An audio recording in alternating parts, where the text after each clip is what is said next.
So today I'm going to show you how to start a waste company, rubbish removal house clearance, with just 10 simple steps. My name is Michael Miller and I've grown a business with starting from 5,000 to over 2 million in revenue. Now, step one, company name. Now you don't need to spend a lot of time on this. If you want to, try to include some sort of SEO within it. So Enviro House Clearance, that's a good name. It helps with the SEO and your rating on Google. Now, you need to register that company name with Companies House first off and make sure that it's not trademarked, or there could be some potential legal issues there. Now, the next step is to go onto the Environment Agency website. This is really easy, very simple, and it costs roughly between 150 to 200 pounds. And this is to obtain your waste carrier's license. Now, waste carrier's license gives you the legal requirement to be able to transport waste from one place to another. If you don't have this, well, you're going to be in a lot of trouble and could face fines of up to £5,000. Now, the next thing that you're probably thinking is, well, how am I going to start to get work?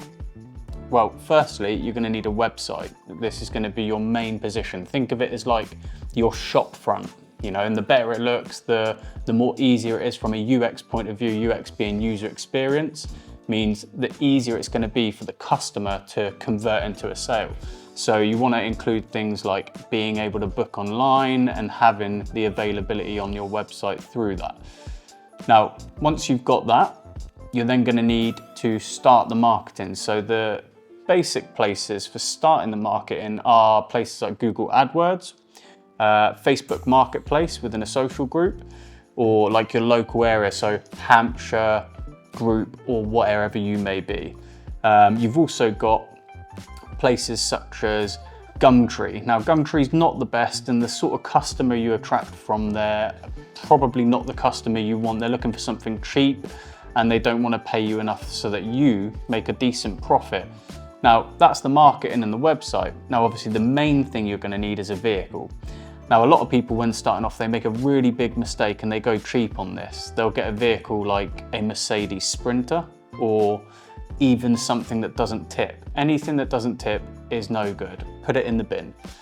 You want a tipper because this is going to save you hours of time at the waste transfer stations when you are taking waste off of your vehicle, rather than handballing it off. Think about it, it takes roughly 1 hour to load up one full vehicle, and it takes you an hour to unload it, so you're doubling up on the time.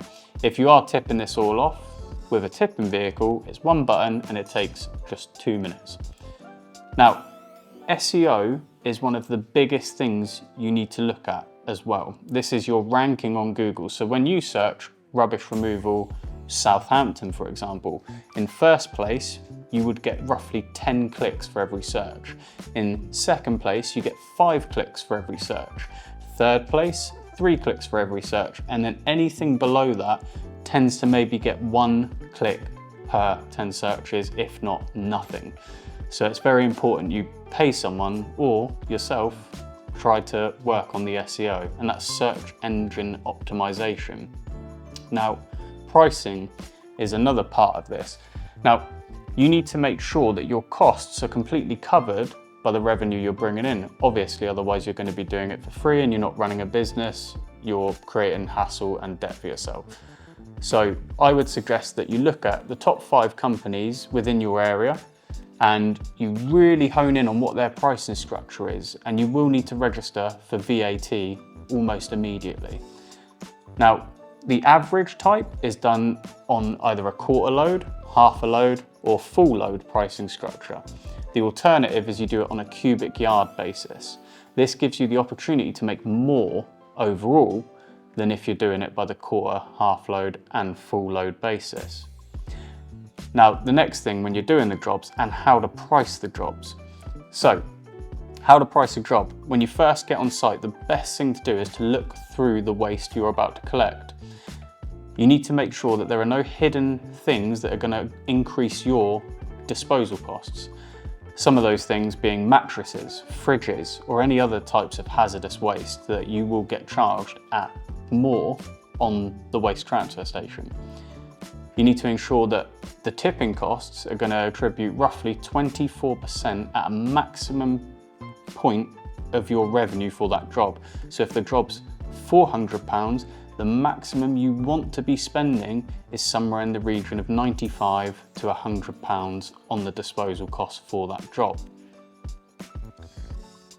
So you then need to have a waste transfer note. Now this is really important. If you don't have a waste transfer note, you need to be able to sign over that your company is taking charge and responsibility for that waste. If you don't give this to the customer and you don't have proof of this, then again, you could be looking and facing fines of up to £5,000 just for that one mistake. So you need to make sure that this is honed into your systems, whether it's automatic or whether it's just standard.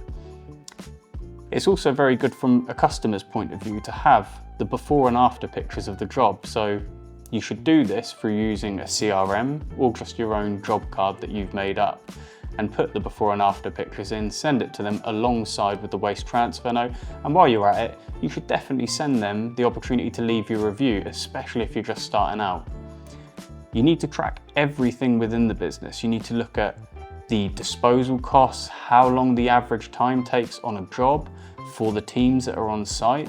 And you need to really try to push as best as possible in all areas to improve your efficiencies within the business. This is to make sure that you do make a profit long term. Now, the average on a waste company tends to be between 15 to 20% profit margin when you're a smaller business.